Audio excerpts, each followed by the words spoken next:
शिवम त्यागी जी, आपसे ही शुरुआत करते हुए गर्व से कहो हम स्वदेशी हैं, ये स्वदेशी है, इसका मंत्र आज प्रधानमंत्री ने दिया है। आप लोग भी यही उम्मीद कर रहे थे। कैसे आप अपने शब्दों में समझाएंगे कि इसके जरिए प्रधानमंत्री ने जो बातें कही हैं, देश में बहुत बड़ी रिफॉर्म की शुरुआत हो रही है और इसके जरिए क्रांति आएगी, आम आदमी को राहत मिलेगी। शिवम त्यागी जी। चित्रा जी, सबसे पहले एक चीज कहना चाहता हूं कि आदरणीय प्रधानमंत्री जी ने कहा कि नागरिक देवो भव, बिल्कुल उसी तरीके से, उसी तर्ज पर आगे जाते हुए जिस तरीके से इस देश में एक जमाना हुआ करता था जब मैं खुद नौकरी करता था तो अप्रॉक्सीमेटली 2.5 लाख रुपए से टैक्स लगना शुरू हो जाता था। आज 12.5 लाख रुपए तक अगर आपकी जो इनकम है वो टैक्स फ्री है, तो जाहिर है ये नेक्स्ट लेवल रिफॉर्म है। और जीएसटी रिफॉर्म्स की अगर हम खास तौर पर बात करें तो इस देश में हेल्थ इंश्योरेंस से लेकर महंगी दवाइयों से लेकर और तो और इतने सारे प्रोडक्ट्स थे जिन पर 5-5, 6-6, 10-10% पेंसिल शार्पनर, इनफैक्ट ये जो पेपर आप पलट रही हैं इस पर भी 12.5% टैक्स लगता था एक जमाने में 2014 से।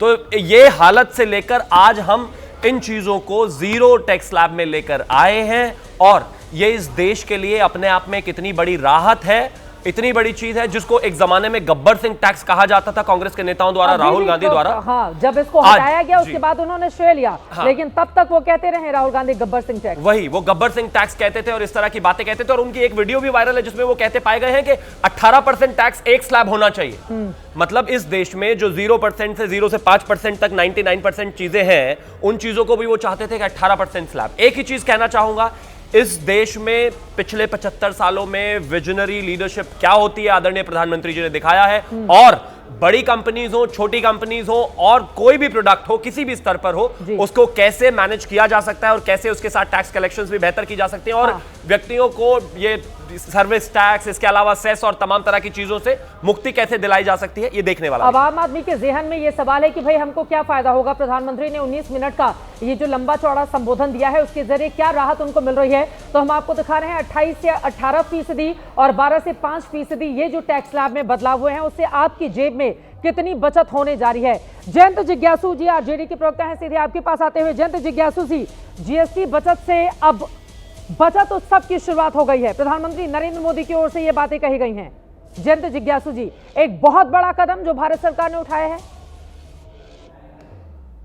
देखिए, जिस गृहस्थी सर्वनाश टैक्स को लेकर आलोचनाएं इस देश में होती रही पिछले 7-8 वर्षों से, तो उस विपक्ष का मखौल उड़ाया जाता था और हम लोगों की लड़ाई शुरू से रही है कि 100 से कम न 1000 से ज्यादा समाजवाद का यही तकाजा कि इस देश में लोगों की जो आय है उसमें गरीब और अमीर के बीच 10 गुने से ज्यादा का फर्क नहीं होना चाहिए।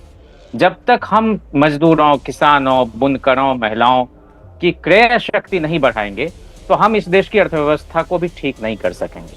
तर्क यही दिया जाता रहा कि हमने बड़े पैमाने पर जीएसटी के जरिए टैक्स कलेक्शन किया। उसका क्या आपने सदुपयोग किया? गरीबों को राहत देने के लिए आपने तो 16 लाख करोड़ रुपए उद्योगपतियों के माफ किए थे।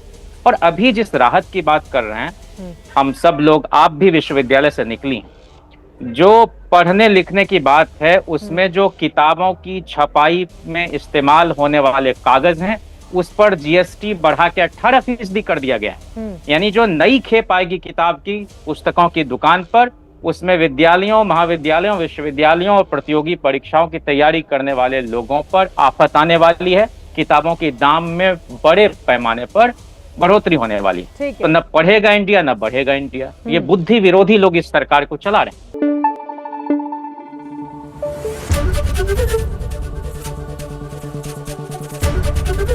एबीपी न्यूज आपको रखे आगे।